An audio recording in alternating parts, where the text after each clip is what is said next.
The world was a different place in 1942. The attack on Pearl Harbor had just happened a few months earlier. That sudden strike changed everything for Americans. Before December 7th, 1941, the war in Europe and Asia felt far away for many people in the United States. But after Pearl Harbor, the war was real, it was right on our doorstep, or at least it felt that way. This feeling was especially strong on the West Coast: California, Oregon, Washington. These states felt exposed. People there knew that enemy ships or even planes could reach them. Well, it wasn't just a distant worry anymore, it was a direct threat. Cities like Los Angeles, with its huge aircraft factories and bustling ports, were prime targets in people's minds. The fear was a living thing, always there, humming beneath the surface of daily life. Everyone was on edge. Air raid drills became common. Sirens would wail, and people would practice blacking out their homes. All lights had to be out or covered. The idea was to make cities invisible from the sky at night.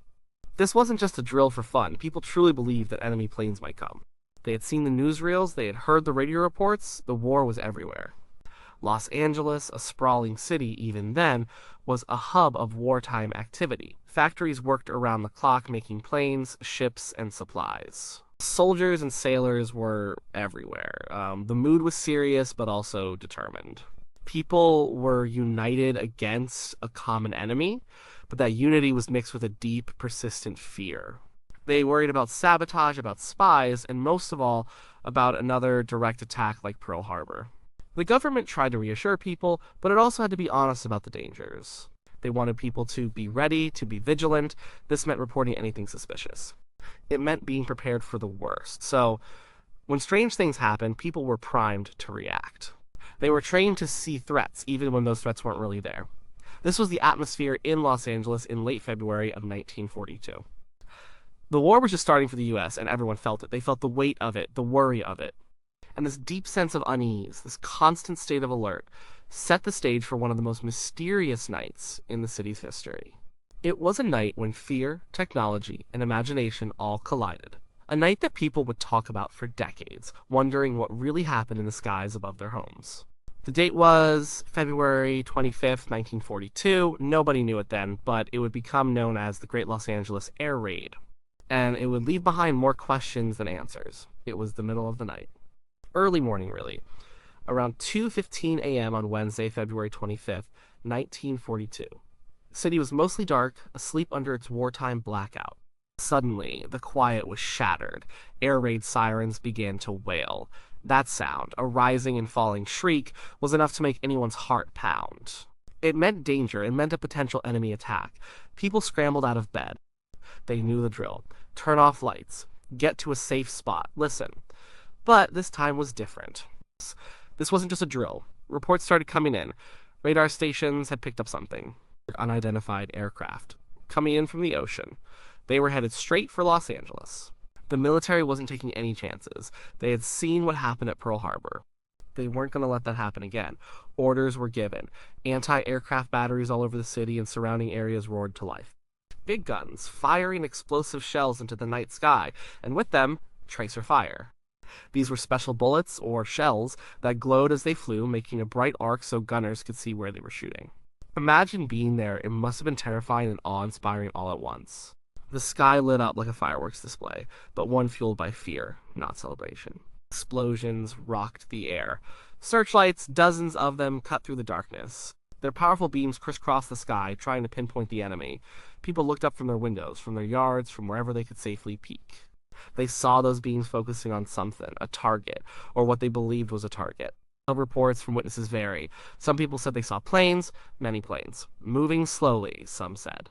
Others described them as large, silent objects. One thing most people agreed on was the sheer intensity of the anti-aircraft fire. For hours, the guns hammered away. It wasn't just a few shots, it was a sustained barrage. Thousands of rounds were fired. The noise was deafening. The ground probably shook. The entire city was on high alert. The blackout was complete. Nobody dared turn on a light.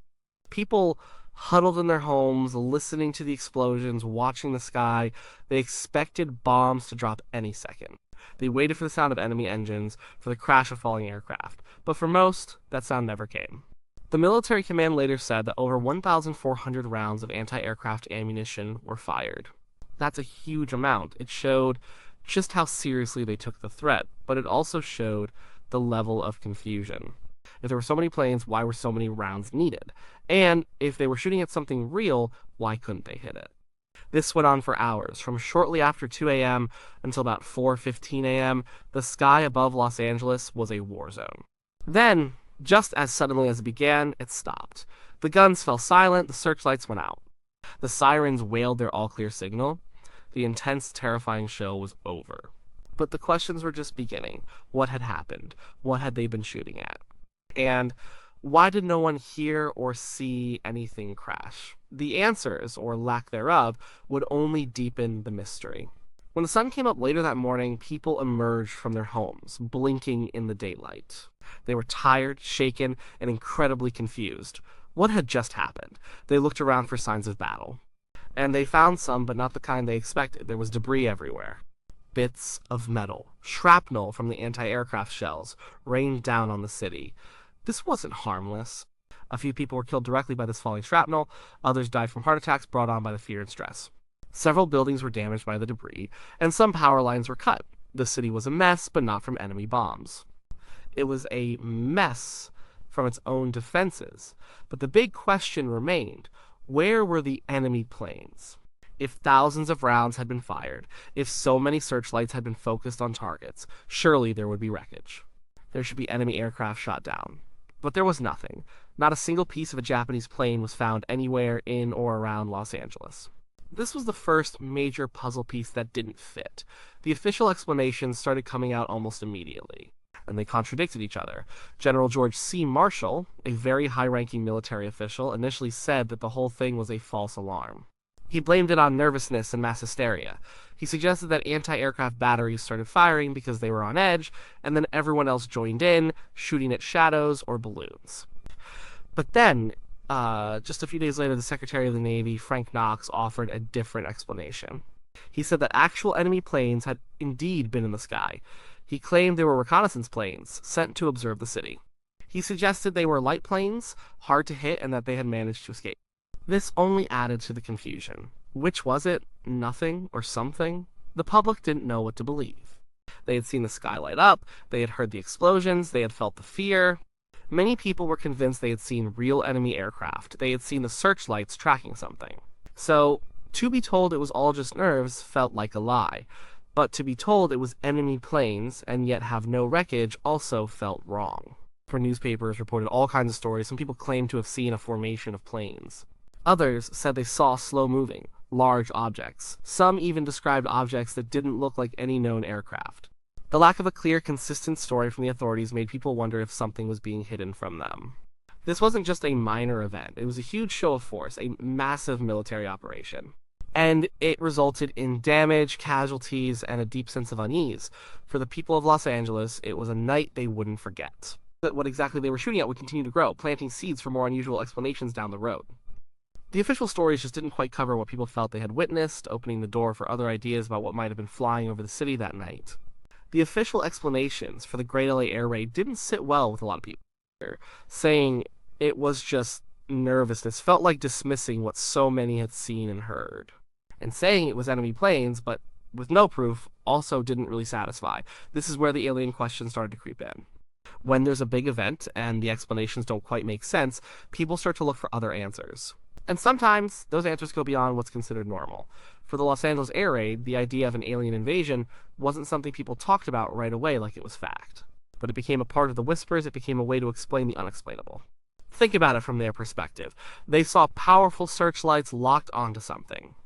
They saw thousands of rounds of anti-aircraft fire go up, yet nothing fell down.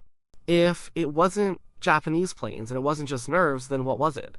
What could move through that intense fire without being hit? What could appear, cause such a panic, and then vanish without a trace? Some people reported seeing lights that moved in ways no known aircraft could. They described objects that were strangely silent or that changed shape.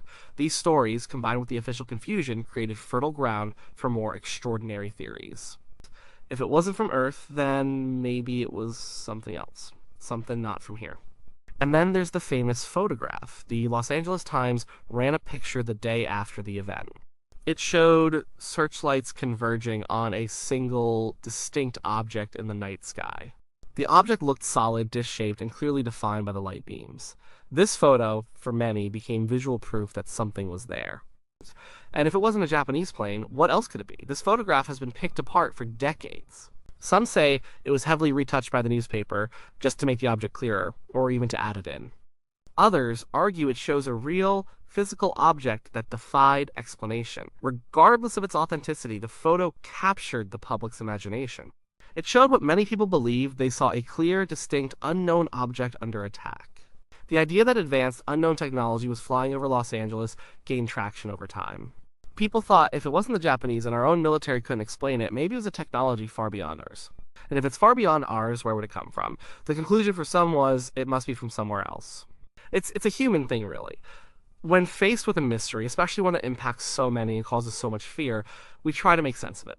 And if the easy answers don't work, we reach for harder, stranger ones. The Great LA air raid was perfect for this. It had all the ingredients: a wartime setting, widespread panic, official confusion, and a complete lack of physical evidence for the conventional explanations. So, while no one stood up and shouted aliens, right then, the seed was planted. The event became a legend, a story where the truth felt hidden and the known facts didn't quite add up. And when that happens, people start to look to the stars for answers, imagining visitors from beyond our world watching us, maybe even testing us, in the middle of our own earthly wars. The alien question became a powerful way to fill in the blanks of a very bewildering night. So, did an alien invasion panic Los Angeles in 1942? The short and direct answer is no. There is no credible evidence, not then and not now, that any alien spacecraft were involved in the Great Los Angeles air raid. What actually happened was a powerful mix of war nerves, mass hysteria, and a failure of clear communication, all happening in a time of extreme stress. Let's break down the reality. First, remember the context: the country had just been attacked at Pearl Harbor. The West Coast was on edge, waiting for the next strike. People were exhausted by fear and constant alerts. In this kind of environment, the smallest spark can ignite a huge fire. On that night, radar signals were picked up. Some say they were faulty or misinterpreted. Others suggest they might have been caused by weather balloons, which were sometimes mistaken for aircraft. It's also possible a very small, slow-moving civilian plane, or even a weather phenomenon, triggered the initial alarm. But once that alarm sounded, everything changed. When the air raid sirens wailed and the searchlights came on, people were already primed to see danger. And when the anti-aircraft guns started firing, it just made everything worse. Imagine seeing thousands of tracer rounds going up, exploding in the sky. It's a dazzling and terrifying sight. People's minds would naturally try to make sense of it. They would look for what the guns were shooting at, and here's where the mass hysteria comes in. Once the first gunners started firing, perhaps at nothing more than a lost weather balloon or even just at each other's tracer fire, everyone else followed suit. In the chaos of a blackout, with bright lights and explosions, it's incredibly difficult to tell what's real and what's not. People might have seen a group of searchlights converging and assumed there was a solid object there, even if it was just an optical illusion or the light reflecting off clouds or smoke. The Battle of Los Angeles photograph? While compelling, experts have widely concluded it was either heavily retouched to make a vague light source look like a solid object, or it captured a very common phenomenon of light interacting with smoke or distant objects, exaggerated by the intense focus of searchlights.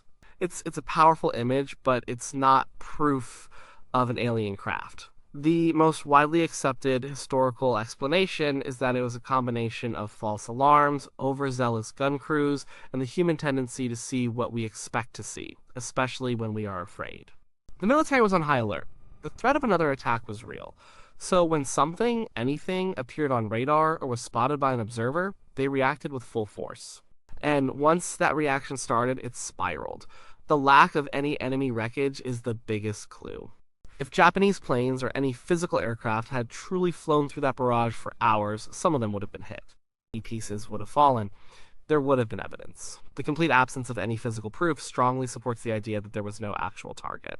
The Great Los Angeles air raid stands as a powerful lesson. It shows how fear, misinformation, and the human mind can create an event that feels incredibly real, even when the underlying cause is much more mundane. It became a symbol of wartime anxiety, and later, a classic example of an unidentified flying object UFO event in popular culture. But the reality was far less exotic. It was about people under immense pressure reacting to shadows and their own deepest fears. In the end, it was a night of chaos, confusion, and fear, caused not by visitors from another planet, but by the very human anxieties of a world at war. It reminds us how easily we can be convinced of something extraordinary when the ordinary explanations don't quite satisfy our need for a clear, concise truth. The mystery of that night still lingers in stories and old photographs, but the aliens were never really there.